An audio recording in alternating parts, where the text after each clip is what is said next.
ಎಲ್ರಿಗೂ ನಮಸ್ಕಾರ. ನಾನು ನಿಮ್ಮ ಗಿರೀಶ್ ಮಟ್ಟಣ್ಣವರ್. ಯಾಕೆ ಇಷ್ಟು ಸರಿ ನಾನು ಬರೀ ಅಂದರೆ ಸರ್ನೇಮ್ ಹೇಳ್ತಾ ಇರಲಿಲ್ಲ, ಹೆಸರು. ಎಷ್ಟೋ ಜನ ನನ್ನ ಸರ್ನೇಮ್ನೇ ಪೂರ್ತಿ ಕೆಡಿಸಾಕಿದ್ದಾರೆ. ನನ್ನ ಸ್ನೇಹಿತರೆ, ನಮ್ಮ ವೆಲ್ ವಿಷರ್ಸೇ. ನನ್ನ ಹೆಸರು ಗಿರೀಶ್ ಮಟ್ಟಣ್ಣವರ್. ಕೆಲವೊಬ್ರು ಮುತ್ತಣ್ಣವ್ರು ಅಂತ ಹೇಳ್ತಾರೆ, ಮುಟ್ಟಣ್ಣವ್ರು ಅಂತ ಹೇಳ್ತಾರೆ. ಗಿರೀಶ್ ಮಟ್ಟಣ್ಣವರ್, ಗಿರೀಶ್ ಲೋಕನಾಥ್ ಮಟ್ಟಣ್ಣವರ್. ನನ್ನ ತಂದೆ ಹೆಸರು ಲೋಕನಾಥ್ ಮಟ್ಟಣ್ಣವರ್. ಈಗ ಇವತ್ತಿನ ಈ ಒಂದು ವಿಷಯ ಏನು ಅಂತ ಹೇಳಿದರೆ, ಸಮೀರ್ ಅವ್ರ ಮೇಲೆ ಬಳ್ಳಾರಿಯ ಕೌಲ್ ಬಜಾರ್ ಪೊಲೀಸ್ ಸ್ಟೇಷನ್ನಲ್ಲಿ ಕ್ರೈಮ್ ನಂಬರ್ 51/225 ಏನು ರಿಜಿಸ್ಟರ್ ಆಗಿದೆ 5ನೇ ತಾರೀಕಿಗೆ. ಅದರ ಬಗ್ಗೆ ಕೆಲವೊಂದು ಟಿವಿ ಚಾನಲ್ಗಳು ಕೂಡ ವಿಶ್ಲೇಷಣೆ ಮಾಡಿದ್ದಾರೆ.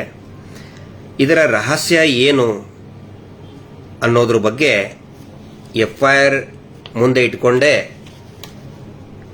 ಶಬ್ದ ವರ್ಡ್ ಬೈ ವರ್ಡ್ ಅನಲೈಸ್ ಮಾಡುವಂತಹ ಪ್ರಯತ್ನವನ್ನು ನಾನು ಮಾಡ್ತಾ ಇದ್ದೀನಿ. ಯಾಕೆ ಈ FIR ಅನ್ನು ಮಾಡಿದರು, ಯಾಕೆ ಸೋಮೋಟೋವನ್ನೇ ಮಾಡಿದರು, ಯಾಕೆ ಬಳ್ಳಾರಿಯ ಕೌಲ್ ಬಜಾರ್ ಪೊಲೀಸ್ ಸ್ಟೇಷನ್ನಲ್ಲಿನೇ ಮಾಡಿದರು. ಸೋಮೋಟೋ ಅಂದರೆ ಸ್ವಯಂ ಪ್ರೇರಿತ, ಪೊಲೀಸರೇ ಮಾಡಿದ್ರು. ಯಾಕೆ ಮಾಡಿದರು, ಅದರ ಹಿಂದಿನ ಒಂದು ಹುನ್ನಾರ ಏನಿತ್ತು, ಅದನ್ನು ಈ FIRಗಳ ಮೂಲಕನೇ FIRನಲ್ಲಿರೋ ಕಂಟೆಂಟ್ ಆಫ್ ದ ಕಂಪ್ಲೇಂಟ್ ಏನು ದೂರು ಕೊಟ್ಟಿರ್ತಾರಲ್ಲ, ಆ ದೂರಿನ ಒಂದು ಸಾರ ವರ್ಡ್ ಟು ವರ್ಡ್ ಒಂದು ವಿಶ್ಲೇಷಣೆ ಮಾಡಿ ಎಲ್ಲರಿಗೂ ಗಮನಕ್ಕೆ ತರುವಂಥ ಒಂದು ಪ್ರಯತ್ನವನ್ನು ಮಾಡ್ತಾ ಇದ್ದೇನೆ. ಇದರಲ್ಲಿ ಹೆಚ್ಚಿನ ಉತ್ಪ್ರೇಕ್ಷೆ ಏನು ಕೂಡ ಇಲ್ಲ. ಪ್ರಾರಂಭದಲ್ಲಿ ನೋಡಿ, ಇದನ್ನು ಬಳ್ಳಾರಿಯಲ್ಲಿ ಮಾಡುವಂತಹ, ಬಳ್ಳಾರಿ ಮತ್ತು ಅದರಲ್ಲಿನೇ ಕೌಲ್ ಬಜಾರ್ನಲ್ಲಿ ಸಮೀರ್ ಇದ್ದಿದ್ದು ಬೆಂಗಳೂರಿನಲ್ಲಿ. ಕಳೆದ last 9 years he is the resident of Bengaluru. ಆದರೂ ಕೂಡ ಬಳ್ಳಾರಿ ಕೌಲ್ ಬಜಾರ್ನಲ್ಲಿನೇ ಮಾಡಿದರು. ಮತ್ತು ಠಾಣೆಗೆ ಅಲ್ಲಿ ದೂರನ್ನು ಕೊಟ್ಟಂಥವರು ಶ್ರೀ ನಿಂಗಪ್ಪ ಅಂತ, ಪೊಲೀಸ್ ಸಬ್ ಇನ್ಸ್ಪೆಕ್ಟರ್ ಇನ್ವೆಸ್ಟಿಗೇಷನ್, ಒಬ್ಬ ತನಿಖಾಧಿಕಾರಿ ನಿಂಗಪ್ಪ ಅನ್ನೋರು, ಶ್ರೀಯುತ ನಿಂಗಪ್ಪ ಅನ್ನೋರು ಕೊಟ್ಟಂತ ದೂರಿನ ಮೇರೆಗೆ ಸ್ವಯಂ ಪ್ರೇರಿತ ದೂರು ದಾಖಲಾಗುತ್ತೆ. ಸೋಮೋಟೋ ಅಂತ ಹೇಳ್ತಾರೆ ಅದಕ್ಕೆ. ಇಲ್ಲಿ ಅವರು ಬರಿಬೇಕಲ್ಲ ಏನಾದರೂ, ಯಾಕೆ ದೂರು ಕೊಡ್ತಾ ಇದ್ದೀನಿ, ಏನು ಕಾರಣ, ಏನು ತೊಂದರೆ ಆಗಿದೆ ಬರಿಬೇಕಲ್ಲ. ಅವ್ರು ಏನು ಬರೀತಾರೆ ನೋಡಿ. ಕರ್ನಾಟಕ ಅಂದರೆ 27/2/2025 ದೂತ ಸಮೀರ್ MD ದೂತ ಚಾಲನ ಸಮೀರ್ MD ಅವರು ಅಪ್ಲೋಡ್ ಮಾಡಿದ್ದು ಕಂಡು ಬರುತ್ತದೆ. ಇದರಲ್ಲಿ ನೋಡಿ, ಸ್ಟಾರ್ಟಿಂಗ್ ಇವ್ರು ಹೇಳ್ತಾರೆ, ಮಾಡುವಂಥ ಮೊದಲನೆಯ ಒಂದು ಗುರುತರವಾದಂತಹ ತಪ್ಪು ಅಂದರೆ ಇಂಟೆನ್ಷನಲ್ಲಿನೇ ಮಾಡುವಂಥದ್ದು. ಏನಂತ ಹೇಳಿದ್ರೆ, ಸಾರಾಂಶದಲ್ಲಿ ಏನು ಹೇಳ್ತಾರೆ, ಈಗ ಕೆಲವು ದಿನಗಳಿಂದ ದೂತ .ಸಮೀರ್ MD ದೂತ ಯೂಟ್ಯೂಬ್ ಚಾನಲ್ನಲ್ಲಿ youtube.com ದೂತ ಸಮೀರ್ ಊರಿಗೆ ದೊಡ್ಡವರೇ ಕೊಲೆ ಮಾಡಿದವರ ಅಂತ ಆದ ಮೇಲೆ ಕ್ವಶನ್ ಮಾರ್ಕ್ ಇದೆ. ಇವರು ಈ FIR ಕಂಟೆಂಟ್ ಅಲ್ಲಿ ಕ್ವಶನ್ ಮಾರ್ಕ್ ಹಾಕಿಲ್ಲ ಅವರು. ಅಂದ್ರೆ ಸಮೀರ್ ಅವರಿಗೆ ಮತ್ತು ಜನಸಾಮಾನ್ಯರಿಗೆ ಒಂದು ಕ್ವಶನ್ ಮಾರ್ಕ್ ಇತ್ತು. ಪಾಪ ನಿಂಗಪ್ಪನವರು ಅವರೇ ಮಾಡಿಬಿಟ್ರು ಅಂತ ಹೇಳಿಬಿಟ್ರು, ಊರಿಗೆ ದೊಡ್ಡವರೇ ಕೊಲೆ ಮಾಡಿಬಿಟ್ರು ಅಂತ ಹೇಳಿಬಿಟ್ರು. ಇದು ಒಂದೇದ್ದು ಅವರು ಮಾಡಿರುವಂತಹ ಮೂರ್ಖತನ. ಕ್ವಶನ್ ಮಾರ್ಕ್ ಇದೆಯಲ್ಲ, ದೊಡ್ಡವರ ಅಂತ ಕ್ವಶನ್ ಮಾರ್ಕ್ ಇದೆ, ಆದ್ರೆ ಇವು ದೊಡ್ಡವರ ಅಂತೇಳಿ ನಿಂಗಪ್ಪ ಅವರು ಹೇಳಿಬಿಟ್ರು, ಇವರೇ ಕೊಲೆ ಮಾಡಿಬಿಟ್ರು ಅಂತೇಳಿ. Point number 1. ನಂಬರ್ 2, ಇವ್ರು ಏನು ಹೇಳ್ತಾರೆ ಇದರಲ್ಲಿ ಕರ್ನಾಟಕ ರಾಜ್ಯ ವಿಶ್ವವಿಖ್ಯಾತ ಧಾರ್ಮಿಕ ಸ್ಥಳವಾದ ಧರ್ಮಸ್ಥಳದ ಧರ್ಮಾಧಿಗಳು ಮತ್ತು ಅವರ ಕುಟುಂಬದವರ ವಿರುದ್ಧ ದಯವಿಟ್ಟು ಕೇರ್ಫುಲ್ ಆಗಿ ಇದನ್ನ ಕೇಳಿಸ್ಕೊಳ್ಳಿ. ಇಲ್ಲಿ ಏನು ಹೇಳ್ತಾರೆ, ಎಷ್ಟು ಜಾಣತನದಿಂದ ಡ್ರಾಫ್ಟ್ ಮಾಡಿದ್ದಾರೆ ಸ್ವಲ್ಪ ತಿಳ್ಕೊಳ್ಳಿ. ಇವ್ರು ಏನು ಹೇಳ್ತಾರೆ, ಒನ್ಸ್ ಅಗೇನ್ ಐ ರಿಪೀಟ್, ಇದರಲ್ಲಿ ಅಂದ್ರೆ ಈ ಯೂಟ್ಯೂಬ್ ಈ ಎಪಿಸೋಡ್ನಲ್ಲಿ ಕರ್ನಾಟಕ ರಾಜ್ಯ ವಿಶ್ವವಿಖ್ಯಾತ ಧಾರ್ಮಿಕ ಸ್ಥಳವಾದ ಧರ್ಮಸ್ಥಳದ ಧರ್ಮಾಧಿಕಾರಿಗಳು ಮತ್ತು ಅವರ ಕುಟುಂಬದವರು ಅಂತ ಹೇಳಿದ್ರೆ ಧರ್ಮಸ್ಥಳ ವಿಶ್ವವಿಖ್ಯಾತ ಅಲ್ಲ, ಧಾರ್ಮಿಕ ಸ್ಥಳವಾದ ಧರ್ಮಸ್ಥಳದ ಧರ್ಮಾಧಿಕಾರಿಗಳು ಮತ್ತು ಅವರ ಕುಟುಂಬದವರ ವಿರುದ್ಧ. ಅಂದ್ರೆ ಧರ್ಮಸ್ಥಳ ವಿಶ್ವವಿಖ್ಯಾತ ನಾವು ಒಪ್ಕೋತೀವಿ, ಆದ್ರೆ ಇಲ್ಲಿ ಏನು ಬರೆದಿದ್ದಾರೆ, ಆ ವಿಶ್ವವಿಖ್ಯಾತ ಧರ್ಮಸ್ಥಳದ ಧರ್ಮಾಧಿಕಾರಿಗಳು ಮತ್ತು ಅವರ ಕುಟುಂಬದವರು, ಅಂದ್ರೆ ಅವರ ಕುಟುಂಬದವರು ವಿಶ್ವವಿಖ್ಯಾತ. ಅವ್ರ ಕುಟುಂಬದವ್ರ ಹೆಸರು ಎಷ್ಟು ಜನಕ್ಕಪ್ಪ ಗೊತ್ತೈತೆ ಹೇಳಿ ನೋಡೋಣ. ಅವ್ರ ಕುಟುಂಬದವರು ವಿಶ್ವವಿಖ್ಯಾತ ಅಂತ ಹೇಳಿಬಿಡ್ತಾರೆ ನಿಂಗಪ್ಪನವರಿಗೆ ಸ್ವತಃ ನಿಂಗಪ್ಪನವರಿಗೆ ಗೊತ್ತಿಲ್ಲ ಅವ್ರ ಕುಟುಂಬದಾಗ ಎಷ್ಟು ಜನ ಸದಸ್ಯರಿದ್ದಾರೆ ಅಂತೇಳಿ. ಬಹುಶಃ ಅವ್ರ ಮಿಸಸ್ ಹೆಸರು ಏನು ಅಂತ ಎಷ್ಟು ಜನಕ್ಕೂ ಕೂಡ ಗೊತ್ತಿಲ್ಲ, ವೆರಿ ಫ್ಯೂ ಪೀಪಲ್. ಅವರ ಮಗಳ ಹೆಸರು ಏನಂತ ಹೇಳಿ ಅನೇಕ ಜನರಿಗೆ ಗೊತ್ತಿಲ್ಲ. ಅವರ ತಮ್ಮನ ಹೆಸರು ಏನು ಅಂತ ಗೊತ್ತಿಲ್ಲ, ಬರೀ ಅಲ್ಲಿ ಅತ್ತೆ ಒಂದಿಷ್ಟು ರೇಪಿಸ್ಟ್ ಗ್ಯಾಂಗ್ ಏನಿದೆ ಅವರಿಗೆ ಗೊತ್ತಿದೆ. ಇನ್ನು ಕೆಲವೊಂದಿಷ್ಟು ವ್ಯವಹಾರ ಮಾಡೋರು ಗೊತ್ತಿದೆ ತಮ್ಮನ ಹೆಸರು. ತಮ್ಮನ ಮಗನ ಹೆಸರು 100% ವಿಶ್ವವಿಖ್ಯಾತ. ಮೂರು ಲೋಕದಲ್ಲಿ, ಈ ಅತಳ ಸುತಳ ಪಾತಾಳ ಮೂರು ಲೋಕದಲ್ಲಿ ಕೂಡ ಕುಖ್ಯಾತ ತಮ್ಮನ ಮಗ. ಈಗ ಇಡೀ ಕುಟುಂಬನೇ ವಿಶ್ವವಿಖ್ಯಾತ, ವಿಶ್ವ ಕುಖ್ಯಾತ ಆಗಿದೆ ಸಮೀರ್ ವಿಡಿಯೋದಿಂದ. That is different. ಆದರೆ ಧರ್ಮಸ್ಥಳ ವಿಶ್ವವಿಖ್ಯಾತ ನಾವೆಲ್ಲರೂ ಒಪ್ತೀವಿ, ನಮಗೆ ಹೆಮ್ಮೆ ಅದು. ಆದ್ರೆ ಇವ್ರು ಏನ್ ಹೇಳ್ತಾರೆ, ವಿಶ್ವವಿಖ್ಯಾತ ಧರ್ಮಸ್ಥಳದ ಧರ್ಮಾಧಿಕಾರಿಗಳು ಮತ್ತು ಅವರ ಕುಟುಂಬ. ನೋಡಿ ಇಲ್ಲಿ ಯಾವ ರೀತಿ ಟ್ಯಾಗ್ ಮಾಡ್ತಾ ಇದ್ದಾರೆ. ಧರ್ಮಸ್ಥಳಕ್ಕೆ ಮತ್ತು ಧರ್ಮಸ್ಥಳದ ಜನಪ್ರಿಯತೆಗೆ, ಧರ್ಮಸ್ಥಳದ ಪಾವಿತ್ರ್ಯತೆಗೆ ಈ ಕುಟುಂಬವನ್ನ ಯಾವ ರೀತಿ ಲಿಂಕ್ ಮಾಡ್ತಾ ಇದ್ದಾರೆ ನೋಡಿ ಇಲ್ಲಿ, ಇದರಲ್ಲಿ ಗೊತ್ತಾಗುತ್ತೆ. ಆ ನಂತರ ಈ ಅವರ ಕುಟುಂಬದ ವಿರುದ್ಧ ಪರೋಕ್ಷವಾಗಿ ಆರೋಪಗಳನ್ನು ಮಾಡಿದ್ದು. ಪರೋಕ್ಷ ಅಂದ್ರೆ ಏನು? ಇಂಡೈರೆಕ್ಟ್. ಇವ್ರಿಗೆ ಹೆಂಗಪ್ಪ ಇಂಡೈರೆಕ್ಟ್ ಅನ್ನೋದನ್ನ? ಇಂಡೈರೆಕ್ಟ್ ಅಂದ್ರೆ ಇಮ್ಯಾಜಿನೇಷನ್. ನಿಂಗಪ್ಪನವರು, ಮಾನ್ಯ ಸಬ್ ಇನ್ಸ್ಪೆಕ್ಟರ್ ನಿಂಗಪ್ಪನವರು ಒಂದು ಇಮ್ಯಾಜಿನೇಷನ್ ಮಾಡ್ಕೊಂಡ್ಬಿಟ್ರು. ಯಾರಿಗಂದಿದ್ದಾರೆ? ಅವ್ರಿಗೆ ಅಂದಿದ್ದಾರೆ ಅಂತೇಳಿ. ಆ ಇಮ್ಯಾಜಿನೇಷನ್ ಮಾಡಿಕೊಂಡು ಆ ಇಮ್ಯಾಜಿನೇಷನ್ ಅನ್ನ, ಆ ಪರಿಕಲ್ಪನೆಯನ್ನ FIR ಗೆ ಇಳಿಸಿದರು. ಅವರನ್ನ ಪರೋಕ್ಷವಾಗಿ ಮಾಡಿದ್ದು. ಸೌಜನ್ಯ ಕೇಸು, ನಾರಾಯಣ ಮತ್ತು Yamuna case, Vedavalli case, bank manager case, Padmalatha case, Ravi Poojari ಕೇಸುಗಳನ್ನು ಉಲ್ಲಂಘಿಸಿ ಧರ್ಮಸ್ಥಳದ ಧರ್ಮಾಧಿಕಾರಿಗಳು ಮತ್ತು ಅವರ ಕುಟುಂಬದ ಸದಸ್ಯರು ಆಗಿರುತ್ತಾರೆಂದು ಆರೋಪಿಸಿದ್ದು. ಅಂದ್ರೆ ಇಂಡೈರೆಕ್ಟ್ ಆಗಿ ಆರೋಪಿಸಿದ್ದಾರೆ. ಕೇಸ್ ಯಾವ್ಯಾವ ಹೇಳ್ತಾ ಇದ್ದಾರೆ ಅಂತ ಹೇಳಿದ್ರೆ, ಸೌಜನ್ಯ ಕೇಸ್ ಫಸ್ಟ್, ಅದಕ್ಕೆ ಬರ್ತೀನಿ ನಾನು. ಒಂದೇ ಒಂದು ಪಾಯಿಂಟ್ ಅದರ ಲಿಂಕ್ ಹೋಯ್ತಾ? ಓಕೆ, ಅದರಲ್ಲಿ ಒಂದೇ ಒಂದು ಪಾಯಿಂಟ್ ಹೇಳ್ತೀನಿ.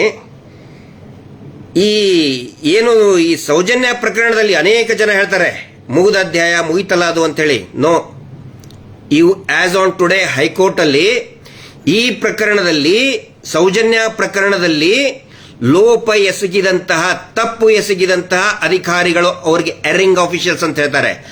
ಆ ಎರಿಂಗ್ ಆಫೀಷಿಯಲ್ಸ್ ತನಿಖಾಧಿಕಾರಿಗಳು, ಆಗಿನ ಪೊಲೀಸ್ ಠಾಣೆಯ ತನಿಖಾಧಿಕಾರಿಗಳು, PSI, circle inspector Bhaskar Rai, SP ಆದಂತಹ ಅಭಿಷೇಕ್ ಗೋಯಲ್ ಮತ್ತು ವೈದ್ಯಾಧಿಕಾರಿಗಳು ಯಾರ್ಯಾರಿದ್ದಾರೆ ಅವರ ಮೇಲೆ ಶೀಘ್ರಾತಿ ಶೀಘ್ರ ಕಾನೂನು ಕ್ರಮ ಜರುಗಿಸಿ ಅಂತೇಳಿ ಆಲ್ರೆಡಿ ಹೈಕೋರ್ಟ್ ಆದೇಶ ಮಾಡಿಬಿಟ್ಟಿದೆ. ಸರ್ಕಾರ ಮಾಡ್ತಾ ಇಲ್ಲ, ಇನ್ನು ಮೀನಾಮೇಷ ಎಣಿಸ್ತಾ ಇದೆ. ಹೆಂಗಪ್ಪ ನೀವು ಹೇಳ್ತೀರಿ ಇದನ್ನ ಮುಗಿದ ಅಧ್ಯಾಯ ಅಂತ ಹೇಳಿ? ಆಲ್ರೆಡಿ ಕೋರ್ಟ್ ಅಲ್ಲಿ ಇದೆ, ಎಷ್ಟೋ ಜನರಿಗೆ ಗೊತ್ತಿಲ್ಲ, ಪ್ರತಿದಿನ ಫಾಲೋ ಅಪ್ ಆಗ್ತಾ ಇದೆ. MR ಬಾಲಕೃಷ್ಣ ಅವರು ಇದ್ರ ಬಗ್ಗೆ ಉಲ್ಲೇಖ ಮಾಡಿ ಇದನ್ನ ಫಾಲೋ ಅಪ್ ಮಾಡ್ತಾ ಇದ್ದಾರೆ.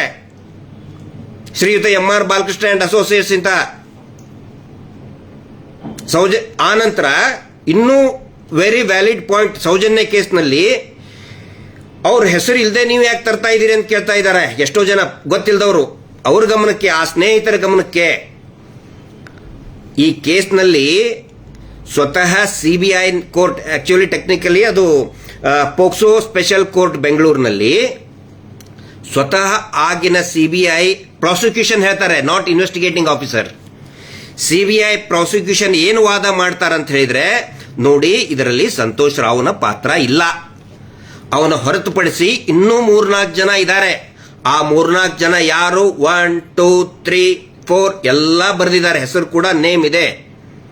ಬರೋದು ನೋಡಿ ಸ್ವಾಮಿ, ಈ 3-4 ಜನರನ್ನು ಕೂಡ ತನಿಖೆ ಮಾಡಬೇಕು, ಅವಕಾಶ ಕಲ್ಪಿಸಿಕೊಡಿ ಅಂತ ಕೇಳಿದಾಗ ಆ ಸ್ಪೆಷಲ್ ನ್ಯಾಯಾಲಯದ, ವಿಶೇಷ ನ್ಯಾಯಾಲಯದ ನ್ಯಾಯಾಧೀಶರು, ಮಾನ್ಯ ನ್ಯಾಯಾಧೀಶರು ಅನುಮತಿಯನ್ನು ಕೂಡ ಕೊಟ್ಟಿದ್ರು. ಎಸ್, ನಿಮ್ಮ ವಾದ ಸರಿ ಇದೆ. ಆ ಸಂತೋಷ್ ರಾವ್ನನ್ನ ಹೊರತುಪಡಿಸಿ ಇನ್ನು ಉಳಿದಂತಹ 4 ಜನ, ಅದರಲ್ಲಿ ಉದಯ್ ಜೈನ್, ಮಲ್ಲಿಕ್ ಜೈನ್, ಧೀರಜ್ ಜೈನ್ ಮತ್ತಿನ್ನೊಬ್ಬ ಭಯಂಕರ ಚಿಕ್ಕ ಮಗು, ಇವ್ರು ಹೇಳ್ತಾರ ನಮ್ಮ ಪರಿವಾರದ ಮಗು, ಅಮೆರಿಕಾದಲ್ಲಿದ್ದಂತ ಮಗು, ಎಲ್ಲರನ್ನೂ ಕೂಡ ಕರ್ಕೊಂಡು ಬಂದು ಅವರನ್ನ ತನಿಖೆ ಮಾಡಿ ಅಂತೇಳಿ ಸ್ಪೆಷಲ್ ಕೋರ್ಟೇ ಹೇಳಿತ್ತು.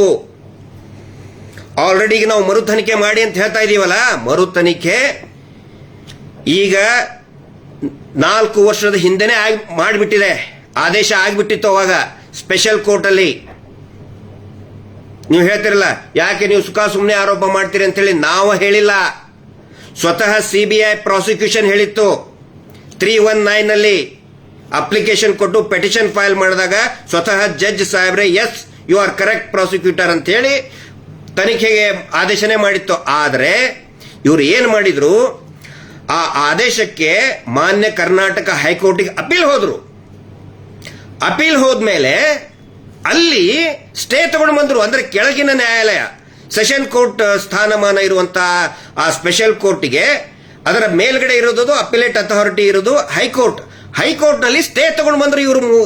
ಈ ಯಾರು ಉದಯ್ ಜೈನ್ ಅಂದ್ರೆ ಅವ್ರಿಗೇನೋ ಇದನ್ನಿಲ್ಲ, ಬಟ್ ಅವ್ರ ಮೇಲೆ ಕಾಪಾಡ್ತಾ ಇದಾರಲ್ಲ ಅವ್ರಿಗೆ ಒಬ್ರು ದೇವಮಾನ್ ಅವರು, ಅವರ ಅಡ್ವೊಕೇಟ್ಗಳನ್ನ ಇಟ್ಟು ಅವರ ಮನೆಯ ಮಗು ಮತ್ತು ಈ 3 ಜನ ಗ್ಯಾಂಗ್ ಏನಿದೆ ಅವ್ರನ್ನ ರಕ್ಷಣೆ ಮಾಡೋದಕ್ಕೋಸ್ಕರ ಈ ಆದೇಶದ ಮೇಲೆ ಸ್ಟೇ ತಗೊಂಡು ಬಂದಿದ್ದಾರೆ. ಕ್ಲೀನ್ ಚಿಟ್ ಕೊಟ್ಟಿಲ್ಲ. ಇವ್ರು ಸುಳ್ಳು ಹೇಳ್ತಾ ಇದ್ದಾರೆ, ಹಸಿ ಸುಳ್ಳುಗಳನ್ನು ಹೇಳ್ತಾ ಇದ್ದಾರೆ ಈ ಹುಸಿ ದೇವಮಾನವನ ಗ್ಯಾಂಗ್. ಇದು ದಯವಿಟ್ಟು ಎಲ್ಲರಿಗೂ ಕೂಡ ಗೊತ್ತಿರಲಿ. ಕಾನೂನಿನ ಬಗ್ಗೆ ಸ್ವಲ್ಪ ಇದಿದ್ದವರು ನೀವು ಸುಳ್ಳೇ ಆರೋಪ ನಾವು ಆಕ್ಚುಲಿ ಕೋರ್ಟೇ ಹೇಳಿದೆ, ಕ್ಲೀನ್ ಚಿಟ್ ಕೊಟ್ಟಿಲ್ಲ, ಬ್ರೇನ್ ಮ್ಯಾಪಿಂಗ್ ಮಾಡಿಸ್ಕೊಂಡಿವಿ ಅಂತ ಹೇಳ್ತಾರೆ. ಅದರ ಬ್ರೇನ್ ಮ್ಯಾಪಿಂಗ್ ಮಾಡಿಸಿದಂತ ವರದಿಯನ್ನ ನ್ಯಾಯಾಲಯಕ್ಕೆ ಸಿಬಿಐದವ್ರು ಕೊಡ್ಲಿಲ್ಲ. ಸಿಬಿಐ ಐಒ ಅಂದ್ರೆ ಹೈಕೋರ್ಟ್ ನಲ್ಲಿ ಇದ್ದಂತವ್ರು.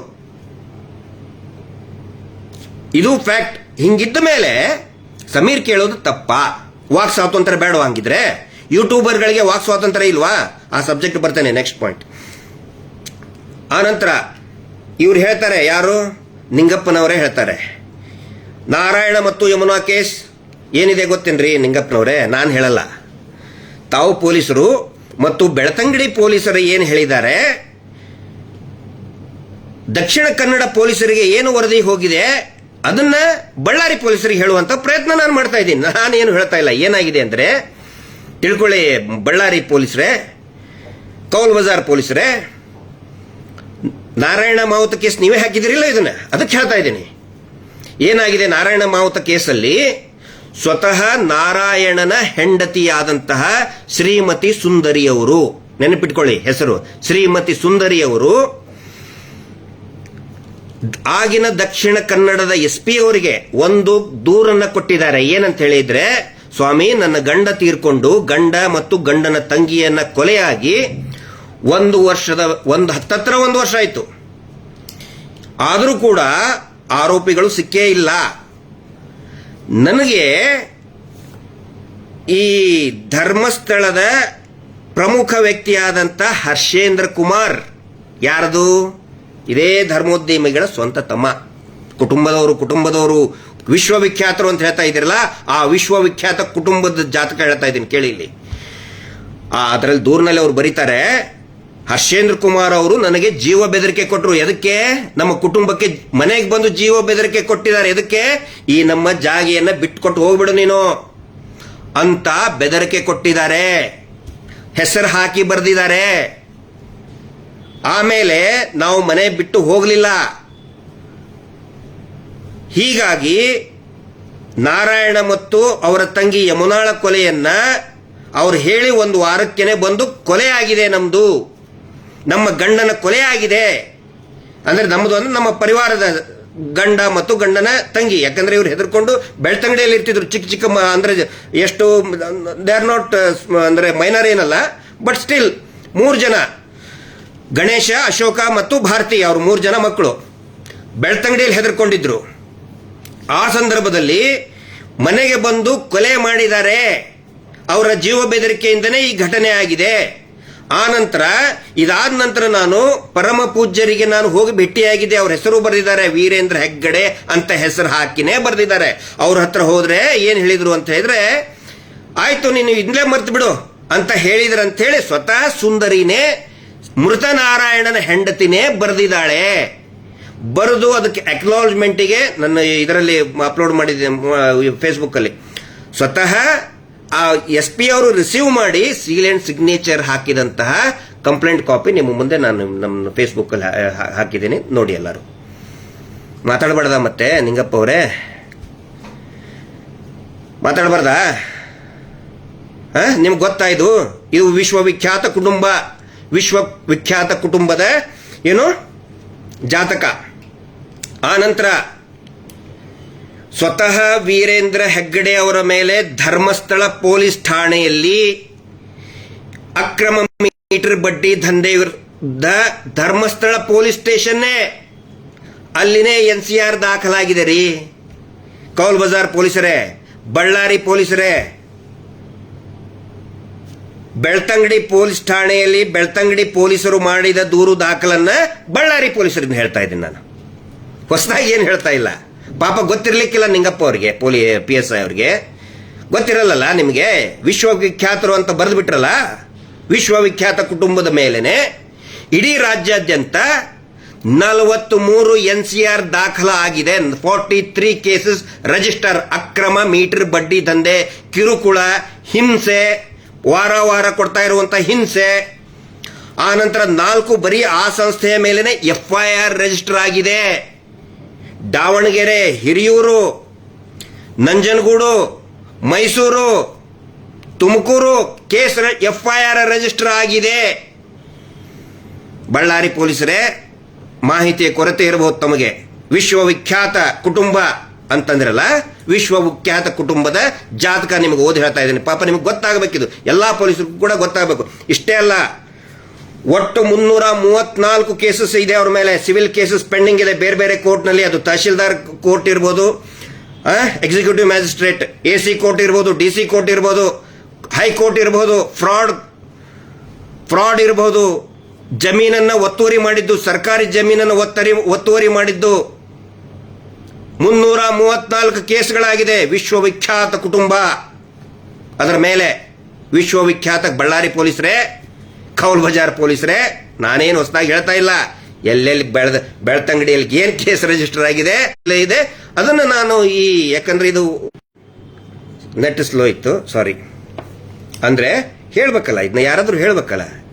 ಈಗ ಹಕ್ಕಿ ಪಿಕ್ಕಿ ಅವ್ರ ಮೇಲೆ ಕೇಸ್ ರಿಜಿಸ್ಟರ್ ಆದ್ರೆ ಸ್ಟೇಟ್ ಕ್ರೈಮ್ ರೆಕಾರ್ಡ್ ಬ್ಯೂರೋ ಇರ್ತದೆ. ಎಲ್ಲೇ ಕೇಸ್ ರಿಜಿಸ್ಟರ್ ಆದ್ರೂ ಕೂಡ ಗೊತ್ತಿರ್ತದೆ. ಕ್ರೈಮ್ ರೆಕಾರ್ಡ್ ಬ್ಯೂರೋಗೆ ಫೋನ್ ಮಾಡ್ತಾರೆ.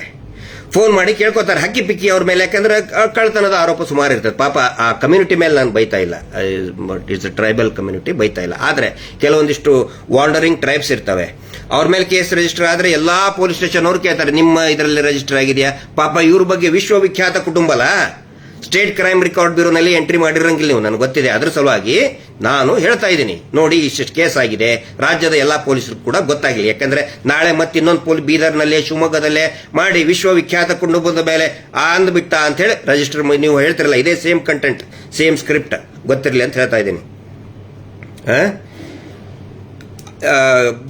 ಇದು ಇಷ್ಟು ಇವರ ಜಾತಕ. ಇನ್ನೂ ಬಹಳ ಇದೆ, ಇವತ್ತು ಇಷ್ಟಕ್ಕೆ ಸಾಕು. ಆಮೇಲೆ ಈ ಮೇಲ್ಕಂಡ ಯೂಟ್ಯೂಬ್ ಚಾನಲ್ನಿಂದ ಹೊರಡಿಸಿದ ವಿಡಿಯೋದಿಂದ ಧರ್ಮಸ್ಥಳ ಮತ್ತು ಧರ್ಮಸ್ಥಳದ ಧರ್ಮಾಧಿಕಾರಿಗಳ ಮೇಲೆ ಧಾರ್ಮಿಕ ಭಾವನೆ ಹೊಂದಿದ, ಪ್ಲೀಸ್ ಎಲ್ಲರೂ ನೋಟ್ ಮಾಡ್ಕೊಳ್ಳಿ ಇದನ್ನೇ ಸರ್, ಧರ್ಮಸ್ಥಳದ ಧರ್ಮಾಧಿಕಾರಿಗಳ ಮೇಲೆ ಧಾರ್ಮಿಕ ಭಾವನೆ ಹೊಂದಿದ ಸಾರ್ವಜನಿಕರ ಧಾರ್ಮಿಕ ಭಾವನೆಗೆ ಧಕ್ಕೆ ಉಂಟು ಮಾಡುತ್ತದೆ. ಇದನ್ನ ನೋಟ್ ಮಾಡ್ಕೊಳ್ಳಿ ಅಂತ ಯಾಕೆ ಹೇಳಿದೆ ಅಂತ ಹೇಳಿದ್ರೆ, ಧಾರ್ಮಿಕ ಭಾವನೆ ಅಂತ ಹೇಳಿದ್ರೆ ಯಾವ ಧರ್ಮದ ಭಾವನೆ? ಸ್ವತಃ ಸನ್ಮಾನ್ಯ ವೀರೇಂದ್ರ ಹೆಗ್ಗಡೆ ಅವರು ಹೇಳಿದ್ದಾರೆ, ಸುಪ್ರೀಂ ಕೋರ್ಟ್ನಲ್ಲಿ ಅಫಿಡವಿಟ್ ಕೊಟ್ಟು ಹೇಳಿದ್ದಾರೆ. ಏನಂತ? ಧರ್ಮಸ್ಥಳ ಹಿಂದೂಗಳಿಗೆ ಸಂಬಂಧವೇ ಇಲ್ಲ, ಧರ್ಮಸ್ಥಳದಲ್ಲಿ ಹಿಂದೂಗಳು ಪೂಜೆ ಮಾಡುವ ಹಕ್ಕು ಇಲ್ಲ. ಇದು ಸುಪ್ರೀಂ ಕೋರ್ಟಿನ ವೆಬ್ಸೈಟ್ನಲ್ಲಿ ಇದೆ, ದಯವಿಟ್ಟು ಯಾರಾದರೂ ನೋಡ್ಕೊಳ್ಳಿ.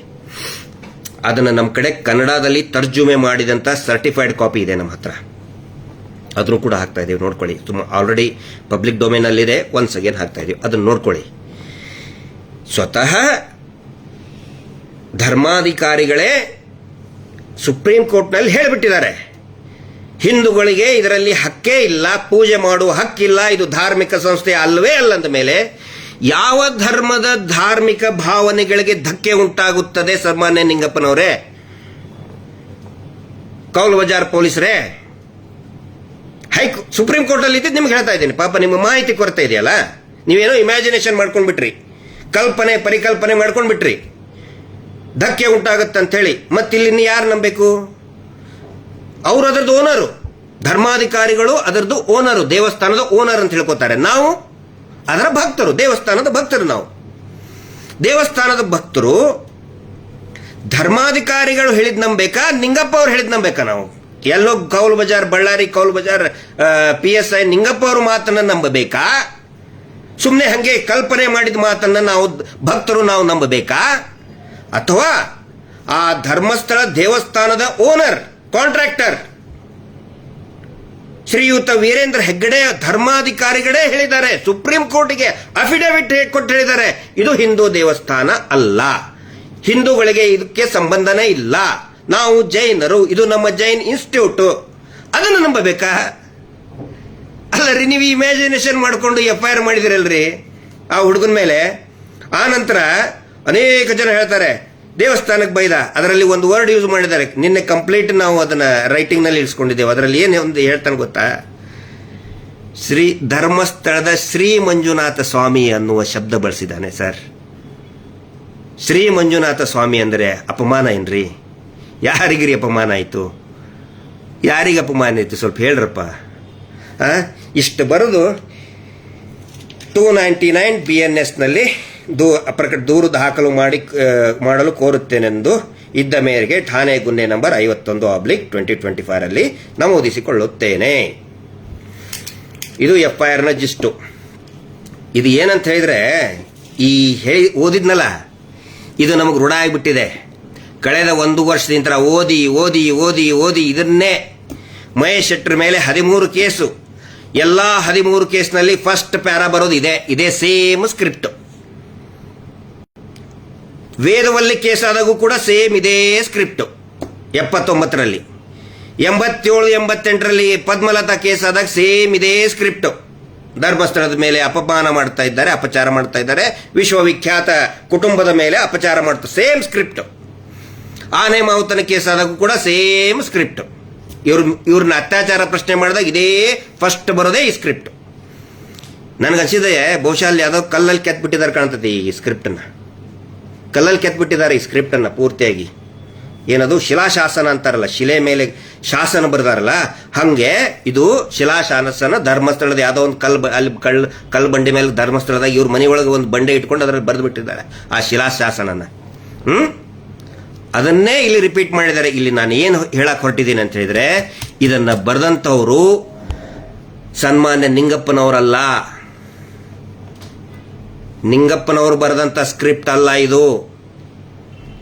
ಇದೇ ಸ್ಕ್ರಿಪ್ಟ್ ಮೇಲಿನೇ ಇವತ್ತು ಹಿಂದೂ ಮುಸ್ಲಿಂ ಅಂತ ಹೇಳಿ ಮಾಡೋದಕ್ಕೆ ಎಲ್ಲಾರ ಹತ್ರನೂ ಕಳಿಸ್ಬಿಟ್ಟಿದ್ದಾರೆ. ಇವ್ರ ಗ್ಯಾಂಗಿಗೆ ಬೋಗಸ್ ಫೇಕ್ ಗ್ಯಾಂಗ್ಗಳಿದಾವಲ್ಲ, ಹಿಂದೂ ಮುಸ್ಲಿಂ ಮಾಡುವಂತ ಗ್ಯಾಂಗ್ಗಳಿದಾವಲ್ಲ, ಅವ್ರಿಗೆ ಕಳಿಸ್ಬಿಟ್ಟಿದ್ದಾರೆ ಇದೇ ಸ್ಕ್ರಿಪ್ಟ್. ಬೇಕಾದ್ರೆ ನೀವು ನೋಡಿ, ಟೀಕೆ ಮಾಡ್ತಾ ಇದಾರಲ್ಲ, ಬೈತಾ ಇದಾರಲ್ಲ, ಹಿಂದೂ ಮುಸ್ಲಿಂ ಹಂಗಂತ. ಅವರೆಲ್ಲರೂ ಕೂಡ ಇದೇ ಬೇಸಿಕ್ ಸ್ಕ್ರಿಪ್ಟ್ ಇಟ್ಕೊಂಡೇ ಸುಮ್ಮನೆ ಹಿಂದೂ ಮುಸ್ಲಿಂ ಮಾಡ್ತಾ ಇದ್ದಾರೆ. ಫಸ್ಟ್ ಅವ್ರು ಏನ್ ಮಾಡಿದ್ರು ಕೆಲಸ ಹೇಳಿ? ಇದು ಯಾವಾಗ ಸ್ಟಾರ್ಟ್ ಆಯ್ತು? 5ನೇ ತಾರೀಕಿಗೆ FIR ಯಾವಾಗ ಆಯ್ತಲ್ಲ, ಅವಾಗ ನಂತರ ಸ್ಟಾರ್ಟ್ ಮಾಡಿದ್ರು ಹಿಂದೂ ಮುಸ್ಲಿಂ ಅಂತ ಹೇಳಿ. ಯಾಕಂತ ಹೇಳಿದ್ರೆ ದೇ ವೇರ್ ವೇಟಿಂಗ್. ಇನ್ನೂ ಒಂದು ಕುತಂತ್ರ ಮಾಡಿದ್ರು, ಅದನ್ನ ನಾನು ಇವತ್ತು ಎಕ್ಸ್ಪ್ಲೇನ್ ಮಾಡಲೇಬೇಕು. ಇವ್ರು ಏನ್ ಮಾಡಿದ್ರು, ಬೆಂಗಳೂರಿನ ಅಂದ್ರೆ ಬಳ್ಳಾರಿಯಲ್ಲೂ ಭಯಂಕರ ಹುಡುಕ್ಬಿಟ್ಟಿದ್ದಾರೆ. ಇವನು ಅಲ್ಲಿ ಬಳ್ಳಾರಿಯಲ್ಲೇ ಇರಬಹುದು ಅಂತ ತಿಳ್ಕೊಂಡಿದ್ದಾನೆ ಈ ಹುಡುಗ, ಯಾರು ಸಮೀರ್ ಅವರು. ಅದಾದ ನಂತರ ಇಲ್ಲಿ ಹುಡುಕಾಡಿದ್ದಾರೆ, ಬೆಂಗಳೂರಿನಲ್ಲಿ ಎಲ್ಲ ಹುಡುಕಾಡಿದ್ದಾರೆ, ಟವರ್ ಲೊಕೇಶನ್ ಹಾಕಿದ್ದಾರೆ. ಆಮೇಲೆ ಟವರ್ ಲೊಕೇಶನ್ ಹುಡ್ಕೊಂಡು ಬಂದು ಅವ್ರದ್ದು ಏನಿತ್ತು ಸ್ಟ್ರಾಟಜಿ, ಇವನನ್ನ ಪೊಲೀಸ್ ಜೀಪಲ್ಲಿ ಕುಂದಿರ್ಸ್ಕೊಂಡು ಹೋಗ್ಬೇಕು. ಅವ್ನು ಹೋಗ್ಬೇಕಾದ್ರೆ ಎಲ್ಲರೂ ವಿಡಿಯೋ ಮಾಡ್ಕೊಳ್ಳೋದು. ಇವ್ರ ಗ್ಯಾಂಗ್ ಎಲ್ಲ ಸರೌಂಡ್ ಹೊಡೆದಿತ್ತಿದ್ದು ಹಾರರ್ ಗ್ಯಾಂಗ್, ಧರ್ಮಸ್ಥಳದಲ್ಲಿ ಹಾರರ್ ಮಾಡಿದಂತ ಹಾರರ್ ಗ್ಯಾಂಗ್ ಸುತ್ತಲೂ ಒಂದಿಷ್ಟು ಕ್ಯಾಮ್ರಾ ಇಟ್ಕೊಂಡು ನಿಂತಿದ್ದು. ನೋಡಿ ಅರೆಸ್ಟ್ ಆದ ಅಂತ ಹೇಳಿ ಒಂದು ಮೆಸೇಜ್ ಕೊಡಕ್ ನೋಡ್ತಾ ಇದ್ರು ಅವರು ಎಂಟೈರ್ ಯೂಟ್ಯೂಬರ್ಸ್ಗೆ. ನೋಡಿ ನೀವು ಸಮೀರ್ ಮಾತಾಡಿದ ಹೆಂಗ್ ಹಿಡ್ಕೊಂಡು ಹೋಗ್ತಾ ಇದಾರೆ ನೋಡ್ರಿ ಅವನ್ನ, ಒಂದು ಮೆಸೇಜ್ ಕೊಡೋರಿದ್ರು. ಅಷ್ಟೇ ಅಲ್ಲ, ಬಳ್ಳಾರಿ ಕೌಲ್ ಬಜಾರ್ ನಾನು ಹೋಗಿದ್ದೇನೆ ಇಲ್ಲಿ ಸುಮಾರು ಸಾರಿ. ಅತಿ ಹೆಚ್ಚು ಮುಸ್ಲಿಂ ಸಮುದಾಯ ಇರುವಂತಹ ಜ್ಯೂರಿಸ್ಡಿಕ್ಷನ್ ಇರ್ತಕ್ಕಂಥ ಪೊಲೀಸ್ ಠಾಣೆ ಆ ಏರಿಯಾದು. ಅಲ್ಲಿ ಎಷ್ಟೋ ಜನಕ್ಕೆ ಹೇಳಿಟ್ಟಿದ್ರು. ನನಗೆ ನಿನ್ನೆ ಸಮೀರ್ ಹೇಳಿದ, ಅವನು ಫೋನ್ ಮಾಡಿ ಹೇಳ್ತಾ ಇದ್ರು, ನೀನ್ ಬಾ ನಾವು ನೋಡ್ಕೋತೀವಿ, ತುಮಾರೆ ಹಮ್ ದೇಖ್ ಲೆಂಗೆ ಇದರ್, ಪೊಲೀಸ್ ಕ್ಯಾ ಕರ್ತೆ ಹಮ್ ಐಸಾ ಕರ್ತೆ. ಪಾಪ ಅವ್ನಿಗೆ ಗೊತ್ತಿಲ್ಲ, ಸಮೀರ್ ಗೊತ್ತೇ ಇಲ್ಲ ಇದೇನು. ಅಲ್ಲಿ ಹೋಗೋದು ಒಂದಿಷ್ಟು ಜನರ ಕಡೆ ಅಂತಾರೆ ಜೋರಾಗಿ ಕೂಗಾಡ್ಸೋದು, ಒದರಾಡ್ಸೋದು. ಯಾಕಂದ್ರೆ ಪ್ರವೋಕ್ ಆಗಿಬಿಡ್ತಾರೆ. ಓ ನಮ್ಮ ಹುಡುಗ ದೇಖ್ ರೇ ಹಮಾರೆ ಬೈಕು ಲೇಕೆ ಆಯೆ ಮಾರ್ ರೇ ಐಸಾ ಕರ್ ರೇ ಅಂತೇಳಿ ಫುಲ್ ಅದನ್ನೆಲ್ಲ ಶೂಟಿಂಗ್ ಮಾಡಿ. ನೋಡ್ರಿ ಪೊಲೀಸರ ಮೇಲೆ ದಾಳಿ ಮಾಡಿದ್ರು. ಈ ಕಡೆ ಹಿಂದೂ ಧರ್ಮದ ಮೇಲೆ ದೇವಸ್ಥಾನದ ಮೇಲೆ ದಾಳಿ ಬೈತಾನೆ, ಅಲ್ಲಿ ಪೊಲೀಸರ ಮೇಲೆ ಕಲ್ಲೆಸಿತಾರೆ. ಏನಿದು, ಎಲ್ಲಿದೆ ಹಿಂದೂಗಳು, ಎಲ್ಲಿದಿರಿ ಅಂತೇಳಿ ಕೂಗಾಡಿಬಿಡುದು ಎಲ್ಲ ಇದರಲ್ಲಿ. ಮತ್ತೆ ಇಡೀ ರಾಜ್ಯದಲ್ಲಿ ಒಂದು ದಂಗೆ. ಆ ಒಂದೇ ಅದೇನೋ ಅಂತ ಹೇಳ್ತಾರೆ, ಒಂದೇ ಕಲ್ಲಲ್ಲಿ ಹಂಗೆ ದಂಗೆ ಎಬ್ಬಿಸಿ ಇಡೀ ಸೌಜನ್ಯ ಹೋರಾಟದ ಕಿಚ್ಚನ್ನ ಆರಿಸಿಬಿಡಬೇಕು ಒಂದನೇದ್ದು. ಆ ನಂತರ ಯೂಟ್ಯೂಬರ್ಸ್ಗಳಿಗೆ ಒಂದು ಮೆಸೇಜ್ ಕೊಡೋದು, ನೀವೇನಾದ್ರೂ ನಮ್ಮ ವಿರುದ್ಧ ಮಾತಾಡಿದ್ರೆ ಇದೇ ಪರಿಸ್ಥಿತಿ. ಕಳೆದ 13-12 ವರ್ಷದಿಂದ ಇದೇ ಮಾಡಿದ್ದಾರೆ ಇವರು ಯೂಟ್ಯೂಬರ್ಸ್ಗಳಿಗೆ ಹೆದರಿಸಿ. ಸುಮಾರು ಪಾಪ ಯೂಟ್ಯೂಬರ್ಸ್, ಎಷ್ಟು ಜನ ಯೂಟ್ಯೂಬರ್ಸ್ ರೆಡಿ ಇದ್ರು ಈ ರೀತಿ ಪೊಲೀಸ್ ಸ್ಟೇಷನ್ನು ಹೆದರ್ಸೋದು. ಇನ್ನು ಕೆಲವೊಂದಿಷ್ಟು ಜನಕ್ಕೆ ಆಮಿಷ ಕೊಟ್ಟರು, ಬಿಸ್ಕೆಟ್ ಎಸೆದ್ರು, ಹೋದ್ರು. ಓಕೆ, ನೋ ಪ್ರಾಬ್ಲಮ್, ನಮ್ಗೇನು ಇದನ್ನಿಲ್ಲ. ಕೆಲವೊಬ್ರದ್ದು ಅನಿವಾರ್ಯತೆ ಇರ್ತದೆ, ನಾವು ಅವ್ರಿಗೇನು ಬಯಲ್ಲ. ಆದರೆ ಈ ಒಂದು ತಂತ್ರಗಾರಿಕೆ ಒಂದು ಏಟಲ್ಲಿ 2 ಹಕ್ಕಿಗಳನ್ನ ಹೊಡೆಯೋದಕ್ಕೆ ಹೋಗಿ ಸಿಕ್ಕಾಪಟ್ಟೆ ಏಟು ತಿಂದ್ಕೊಂಡು ಸುಮ್ಮನೆ ಕುತ್ಕೊಂಡಿದ್ದಾರೆ. ಈಗ ಸುಮ್ಮನೆ ಕುತ್ಕೋಬೇಕು. ಹಿಂದೂ ಮುಸ್ಲಿಂ ಅಂತ ಮಾಡೋರು ಸುಮ್ಮನೆ ಕುತ್ಕೋಬೇಕು. ನಾನು ಹಿಂದೂ ಮುಸ್ಲಿಂ ಅಲ್ಲ. ನಾನು ಹೆಮ್ಮೆ ಇದೆ ನನಗೆ ಹಿಂದೂ ಅಂತ ಹೇಳ್ಕೊಳ್ಳೋಕೆ. ನಾನೊಬ್ಬ ಭಾರತೀಯ ಮತ್ತು ನಾನೊಬ್ಬ ಹೆಮ್ಮೆಯ ಹಿಂದೂ. ನಾನು ಹಿಂದೂ ಮುಸ್ಲಿಂ ಅಲ್ಲ. ಆ ನಂತರ ಕೆಲವೊಬ್ರು ನನಗೆ ಕೇಳಿದ್ದಾರೆ, ಮೆಸೇಜ್ ಹಾಕಿದ್ದಾರೆ, ಯಾಕೆ ಸಮೀರ್ ಬಗ್ಗೆ ಇಷ್ಟೊಂದು ಸೀರಿಯಸ್ ಆಗಿ ನೀವು ಅವನನ್ನ ಹೈಕೋರ್ಟಿಗೆ ಹೋಗಿ ಪ್ರೊಟೆಕ್ಟ್ ಮಾಡ್ತಾ ಇದ್ದೀರಾ ಅಂತ ಕೇಳಿದರು. ಅವರೆಲ್ಲರಿಗೂ ನಾನು ಒಂದು ಮಾತು ಹೇಳ್ತಾ ಇದ್ದೀನಿ, it is not only A question of ಒಬ್ಬ ಸಮೀರನ ಸುರಕ್ಷತೆಯ ಪ್ರಶ್ನೆ. ಯಾರು ಯೂಟ್ಯೂಬರ್ ಅವರ ಪ್ರೊಟೆಕ್ಟ್ ಬರೀ ಸಮೀರ್ ಮೇಲೆ ಇಷ್ಟೇ FIR ಆಗಿಲ್ಲ. ಇದಕ್ಕಿಂತ ಮುಂಚೆ ಅನೇಕ ಸೌಜನ್ಯ ಪರ ನಿಂತಹ ಅನೇಕ ಯೂಟ್ಯೂಬರ್ಗಳ ಮೇಲೆ FIR ಮಾಡಿದ್ದಾರೆ. ನಮ್ಮ ಕೂಡ್ಲಾರಂಪೆ ಸಂಚಾರಿ ಸ್ಟುಡಿಯೋ, ಆಮೇಲೆ ಟೋಟಲ್ 39 ಯೂಟ್ಯೂಬ್ಗಳನ್ನ ಬ್ಲಾಕ್ ಮಾಡಿದ್ದಾರೆ. ಅದಕ್ಕಿಂತ before 82 TV YouTuber including TV ಚಾನೆಲ್ಗಳಿಗೆ ನೋಟಿಸ್ಗಳನ್ನ ಕೊಟ್ಟಿದ್ದಾರೆ. ಮಾತಾಡಲೇಬಾರದು. ಒಂದು ಸಣ್ಣ ಆರ್ಟಿಕಲ್ ಬರೆದ್ರೆ ಯೂಟ್ಯೂಬ್ ಬಿಡಿ, ಸಣ್ಣ ಆರ್ಟಿಕಲ್ ವೆಬ್ ಪೇಜ್ ನಲ್ಲಿ ಒಂದು ಸಣ್ಣ ಸೌಜನ್ಯಗಳಿಗೆ ನ್ಯಾಯ ಬೇಕು ಅಂದ್ರೆ ಟಕ್ಕನೆ ಒಂದು ನೋಟಿಸ್ ಕಳಿಸ್ಬಿಡೋದು. ಆ ಶೀನಪ್ಪ ಅವನ ಬಗ್ಗೆ ಯಾರು ಬೈದಿಲ್ಲ ರೀ. ಅವನು ಯಾರು ಅಂತ ಯಾರಿಗೂ ಗೊತ್ತಿಲ್ಲ, ಅವನು ಕಳಿಸ್ತಾನೆ. ಅವನು ಯಾರು ಅಂತ ಯಾರಿಗೂ ಗೊತ್ತಿಲ್ಲ, ಅವನು ನೋಟಿಸ್ ಕಳಿಸೋದು. ಅವ್ರು ನೋಟಿಸ್ ಕಳಿಸಿದ್ರೆ ಫೋನ್ ನಂಬರ್ ಸಿಗ್ತದೆ, ಹೆದರ್ಸೋದು ಅಥವಾ ಡೀಲಿಂಗ್ ಮಾಡೋದು. ನಿಮ್ಮನ್ನು ಹಂಗೆ ಮಾಡ್ತೇವೆ ಹಿಂಗೆ ಮಾಡ್ತೇನೆ. ಅಕ್ಷರ ರಾಜು ಅವ್ರು ಕೇಳ್ರಿ, ಸುಬ್ರಹ್ಮಣ್ಯ ಹಂಡಿಗೆ ಅವ್ರು ಕೇಳಿ, ಕೂಡ್ಲಾರಂಪೇಜ್ ಅವ್ರು ಕೇಳಿ, ಸಂಚಾರಿ ಸ್ಟುಡಿಯೋ ಅವ್ರು ಕೇಳಿ. ಆನಂತರ ನಮ್ಮ ರೈಟ್ ನ್ಯೂಸ್ ಇತ್ತೀಚೆಗೆ ತುಂಬಾ ಉತ್ಸಾಹದಿಂದ ಒಬ್ಬ ಯುವಕ, ಶ್ರೀ ಅನ್ನುವಂಥ ಯುವಕ ತುಂಬಾ ಉತ್ಸಾಹದಿಂದ ಎಷ್ಟು ಬೆದರಿಕೆ ಕೆರೆಗಳು ಬಂದು ರೈಟ್ ನ್ಯೂಸ್ನವ್ರಿಗೆ. ಈ ಮೀಟರ್ ಬಡ್ಡಿ ದಂಧೆಯಿಂದ ಹಳ್ಳಿಗೂ ತಲುಪಿದ್ರು ಅವರು. ಎಷ್ಟೊಂದು ಕರೆಗಳು ಬಂದು ರೈಟ್ ನ್ಯೂಸ್ಗೆ. ಹಿಂಗಾಗಿ ಇನ್ನೂ ಅನೇಕ ಯೂಟ್ಯೂಬರ್ಗಳು ಇವತ್ತು ನಿಜವಾಗಲೂ ಕೂಡ ಯೂಟ್ಯೂಬರ್ ಒಂದು ದೊಡ್ಡ ಕ್ರಾಂತಿಯನ್ನ ಮಾಡ್ತಾ ಇದ್ದಾರೆ. ಬಹುಶಃ ಈ ಕ್ರಾಂತಿ ಇಡೀ ದೇಶ ಮತ್ತು ಜಗತ್ತು ಮೆಚ್ಚುವಂತ ಕ್ರಾಂತಿ ಯೂಟ್ಯೂಬರ್ ಮಾಡೋದು. ಹಿಂಗಾಗಿ ಯೂಟ್ಯೂಬರ್ ಇವ್ರಿಗೆ ಚುಚ್ಚುತ್ತಾ ಇದೆ. ಇವರಿಗೆ ಯೂಟ್ಯೂಬರ್ ಅದರ ಸಲುವಾಗಿ ಈ ಒಂದು ಸಂದೇಶವನ್ನ ಕೊಡುವಂತ ಕೆಲಸ ಮಾಡಿದ್ರು. ಆದರೆ ಬರೋಬ್ಬರಿ ಏಟ್ ಬಿತ್ತವರಿಗೆ. ಇದು ಸೌಜನ್ಯಳ ಶಕ್ತಿ, ಮಂಜುನಾಥ ಸ್ವಾಮಿಯ ಶಕ್ತಿ, ಅಣ್ಣಪ್ಪ ಸ್ವಾಮಿಯ ಶಕ್ತಿ. ಇದು ಗೊತ್ತಿರಲಿ. ಹೀಗಾಗಿ ನಾವು ಮುಂದೆ ಏನು ಮಾಡ್ತಾ ಇದೀವಿ ಅಂತ ಹೇಳಿದ್ರೆ, ಈ protection it is not only for Sameer. ಸಮೀರ್ನಂತೆ ಧ್ವನಿ ಎತ್ತುತ್ತಾ ಇರುವಂತಹ ಇನ್ನು ಮುಂದೆನೂ ಕೂಡ ಬೇರೆ ಬೇರೆ ಸಾಮಾಜಿಕ ವಿಷಯದಲ್ಲಿ ಧ್ವನಿ ಎತ್ತತಕ್ಕಂತಹ ಯೂಟ್ಯೂಬರ್ಗಳ ಮೇಲೆ ಯಾರೂ ಈ ರೀತಿ ಕಾನೂನು ಬಾಹಿರವಾಗಿ ಅವರಿಗೆ ಹೆದರಿಕೆಯನ್ನ ಕೊಡುವಂತ ಕೆಲಸ ಆಗಬಾರ್ದು. ಪಟ್ಟಭದ್ರ ಹಿತಾಸಕ್ತಿಗಳು, ಫ್ರೀಡಮ್ ಆಫ್ ಸ್ಪೀಚ್ ಯಾವತ್ತಿಗೂ ಕೂಡ ಜೀವಂತ ಇರಬೇಕು. ಯಾವಾಗ ಫ್ರೀಡಮ್ ಆಫ್ ಸ್ಪೀಚ್ ಜೀವಂತ ಇರುತ್ತೆ ಆವಾಗ ಮಾತ್ರ ಜನಸಾಮಾನ್ಯ ಜೀವಂತವಾಗಿರ್ತಾನೆ. ಜನಸಾಮಾನ್ಯನಿಗೆ ನ್ಯಾಯ ಸಿಗುತ್ತೆ. ಅದು ಯೂಟ್ಯೂಬರ್ ಇರ್ಬೋದು, ಟಿವಿ ಚಾನಲ್, ವಾಟ್ ಎವರ್, ಯಾವುದೇ ಜರ್ನಲಿಸಂ ಇರ್ಬೋದು. ಆ ಜರ್ನಲಿಸಂಗೆ ರಕ್ಷಣೆ ಕೊಡೋದಕ್ಕೆ ಇಷ್ಟೊಂದು ಸೀರಿಯಸ್ ಆಗಿ ತಗೊಂಡಿದ್ದೀವಿ. ನಾವು ಸುಮ್ಮನೆ ಬಿಡಲ್ಲ, ಇದನ್ನ ತುಂಬಾ ಸೀರಿಯಸ್ ಆಗಿ ತಗೊಂಡಿದ್ದೀವಿ. ಬರುವಂತಹ ನೆಕ್ಸ್ಟ್ ವೀಕೆಂಡ್ ಸ್ವತಃ ಸಮೀರ್ ಎಲ್ಲಾ ಯೂಟ್ಯೂಬರ್ಗಳ ಜೊತೆಗೆ ಇಂಟರಾಕ್ಷನ್ ಮಾಡೋರಿದ್ದಾರೆ. ಏನೇನು ಸತ್ಯಾಸತ್ಯತೆ ನಡೆದಿದೆ ಎಲ್ಲವನ್ನು ಕೂಡ ತಿಳಿಸ್ತಾರೆ. ಸೌಜನ್ಯ ಪ್ರಕರಣದ ಬಗ್ಗೆ, ಧರ್ಮಸ್ಥಳದ ಹಾರರ್ಗಳ ಬಗ್ಗೆ ಇನ್ನೂ ಅನೇಕ ವಿಷಯಗಳು ಹೊರಬರಲಿದೆ. ಬರುವಂತಹ ವೀಕೆಂಡ್ಗೆ ಒಂದು ಥ್ಯಾಂಕ್ಸ್ ಹೇಳೋದಕ್ಕೆ ಮತ್ತು ಎಲ್ಲಾ ಯೂಟ್ಯೂಬರ್ಗಳಿಗೆ ಒಂದು ಕಾನೂನಿನ ಧೈರ್ಯವನ್ನು ಸ್ಟ್ರೆಂತ್ ಕೊಡೋದಕ್ಕೆ ಇವತ್ತು ನಮ್ಮ ಅಡ್ವೊಕೇಟ್ ಹೇಳಿದ್ದಾರೆ, ಸಮೀರ್ ಒಬ್ಬರಿಗೆ ಅಲ್ಲ, ನಾವು ಪ್ರತಿಯೊಬ್ಬ ಫ್ರೀಡಮ್ ಆಫ್ ಸ್ಪೀಚ್ ಅನ್ನು ನಾವು ಎತ್ತಿ ಹಿಡಿಬೇಕು. ಜರ್ನಲಿಸ್ಟ್ಗಳಿಗೆ ಯಾರು ಭಯ ಬಿದ್ದಿದ್ದಾರೆ ಆ ಜರ್ನಲಿಸ್ಟ್ಗಳ ಜೊತೆಗೆ ನಾವು ನಿಂತ್ಕೋಬೇಕು. ನಾವು ನಮ್ಮ ಆಫೀಸ್ ಪೂರ್ತಿ ನಮ್ಮ ಸ್ಟಾಫ್ ನಿಂತ್ಕೊಳ್ತಿದ್ದೆ ಅಂತ ಹೇಳಿದ್ದಾರೆ. ನಮಗೆ ಯಾವುದೇ ಫೀಸ್ ಬೇಕಾಗಿಲ್ಲ, ಅವ್ರ ಜೊತೆಗೆ ನಾವು ಇದೀವಿ ಅಂತ ಹೇಳಿ ಒಂದು ಸ್ಟ್ರಾಂಗ್ ನಿಲುವನ್ನು ತಗೊಂಡಿದ್ದೀವಿ ನಾವು. ಯಾಕಂದ್ರೆ ನೋಡಿ, ಯಾರಾದರೂ ಒಬ್ರು ಮಾತಾಡೋರು ಇದ್ರೆ ಜನಸಾಮಾನ್ಯರಿಗೆ ಒಂದು ಧೈರ್ಯ ಇರ್ತದೆ. ಇದು ಜನಸಾಮಾನ್ಯರ ದೇಶ, ಇದು ವಿಐಪಿಗಳ ದೇಶ ಅಲ್ಲ. ಜನಸಾಮಾನ್ಯರಿಗೆ ಧೈರ್ಯ, ಅದನ್ನ ಜನಸಾಮಾನ್ಯರಿಗೆ ತಲುಪಿಸೋರು ಯಾರು? ಪ್ರೆಸ್. ಅದರಲ್ಲಿ ವಿಶೇಷವಾಗಿ ಯೂಟ್ಯೂಬರ್ಗಳು ಮತ್ತೆ ಈ ಪೇಜ್ ರೈಟರ್ಸ್ಗಳು, ಕಂಟೆಂಟ್ ರೈಟರ್ಸ್ಗಳು, ಅವರಿಗೋಸ್ಕರ ಒಂದು ಇಂಟರಾಕ್ಷನ್, ಸಮೀರ್ ಅವ್ರ ಜೊತೆಗೆ ಒಂದು ಇಂಟರಾಕ್ಷನ್ ಸೆಷನ್ ಅನ್ನು ಇಟ್ಟಿದ್ದೀವಿ. ದಯವಿಟ್ಟು ಯಾರು ನ್ಯಾಯದ ಪರವಾಗಿದ್ದೀರಿ ಎಲ್ಲರೂ ಕೂಡ ಬರಬೇಕು ಅಂತ ನಾನು ಕೈ ಮುಗಿದು ಕೇಳ್ತಾ ಇದ್ದೀನಿ. ಸೌಜನ್ಯ ನ್ಯಾಯಪರ ಸಮಿತಿಯಿಂದ ಈ ಒಂದು ಸೌಜನ್ಯಳಿಗೆ ನ್ಯಾಯ ಸಿಗಬೇಕು ಮತ್ತು ಧೈರ್ಯವಾಗಿ ನೀವು ಪ್ರಸಾರ ಮಾಡೋದಕ್ಕೆ, ನ್ಯಾಯಯುತವಾಗಿ ಪ್ರಸಾರ ಮಾಡೋದಕ್ಕೆ, ವಿನಾಕಾರಣ ಸುಳ್ಳು ಆರೋಪ ಮಾಡೋದಲ್ಲ, ನ್ಯಾಯಯುತವಾಗಿ ಪ್ರಸಾರ ಮಾಡೋದಕ್ಕೆ ಒಂದು ಉತ್ತೇಜನ ಕೊಡೋದಕ್ಕೆ ಈ ಒಂದು ಇದನ್ನ ಇಟ್ಕೊಂಡಿದ್ದೀವಿ. ದಯವಿಟ್ಟು ಪ್ರತಿಯೊಬ್ಬರು ಕೂಡ ಯಾರ್ಯಾರಿಗೆ ಉತ್ಸಾಹ ಇದೆ, ಈ ಸುಮ್ಮನೆ ಬಂದು ಗಲಾಟೆ ಮಾಡೋರಿಗೆ ಅವಕಾಶ ಇಲ್ಲ. ಅದು ಇದು ಏನೇನೋ ಮಾತಾಡ್ಕೊಂಡು ಗಬ್ಬೆಬ್ಸೋರಿಗೆ ಅವಕಾಶ ಇಲ್ಲ. ಆ ಥರ ಮಾಡಿದರೆ ಹೊರಗಡೆ ಹಾಕುವಂಥ ವ್ಯವಸ್ಥೆನೂ ಕೂಡ ಇದೆ. ಅದಕ್ಕೆ ದಯವಿಟ್ಟು ಯಾರ್ಯಾರು ಫ್ರೀಡಮ್ ಆಫ್ ಸ್ಪೀಚ್ ಅನ್ನ ಬೆಂಬಲಿಸ್ತೀರಿ ತಮ್ಮೆಲ್ಲರಿಗೂ ಕೂಡ ಈ ಬರುವ ವೀಕೆಂಡ್ ನಾವು ಡೇಟು, ಟೈಮು ಮತ್ತು ಪ್ಲೇಸು ಎಲ್ಲಾನು ಕೂಡ ನಾಳೆ ಅಥವಾ ಮ್ಯಾಕ್ಸಿಮಮ್ ಸುಮಾರದವರೆಗೆ ಎಲ್ಲಾ ಯೂಟ್ಯೂಬರ್ಗಳಿಗೂ ಕೂಡ ತಲುಪಿಸ್ತೇವೆ. ಸೌಜನ್ಯ ನ್ಯಾಯಪರವಾಗಿದ್ದಂಥವ್ರಿಗೆ, ಯಾರು ಈ ದೇಶದ ಪ್ರಜೆಗಳು ಅಂದ್ಕೊಂಡಿದ್ದು ಸುಮಾರು ಜನ ಪಾಪ ನಿಜವಾಗ್ಲೂ hats off YouTubers and Facebook, ಇನ್ಸ್ಟಾಗ್ರಾಮ್ನಲ್ಲಿ ಪೇಜ್ ರೈಟರ್ಸ್ಗಳಿಗೆ ಹ್ಯಾಟ್ಸ್ ಆಫ್.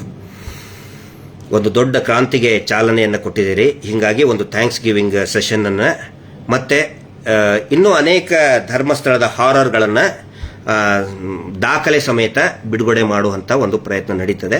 ದಯವಿಟ್ಟು ಎಲ್ಲರೂ ಬರಬೇಕು ಅಂತ ಕೇಳ್ಕೊತಾ ಇದ್ದೀನಿ. ಅಲ್ಟಿಮೇಟ್ಲಿ ಈ ಹೋರಾಟ ಒಂದು ತಾರ್ಕಿಕ ಅಂತ್ಯಗೊಳ್ಳಲೇಬೇಕು. ಅತ್ಯಂತ ವೇಗವಾಗಿ ಹರಡ್ತಾ ಇದೆ.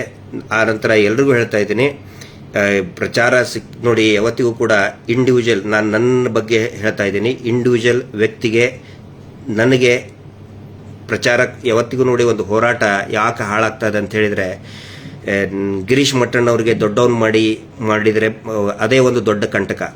ಪ್ಲೀಸ್ ಸಬ್ಜೆಕ್ಟ್ ಬಗ್ಗೆ, ಹೋರಾಟದ ಬಗ್ಗೆ ನೀವು ಕನ್ಸರ್ನ್ ಇರಲಿ.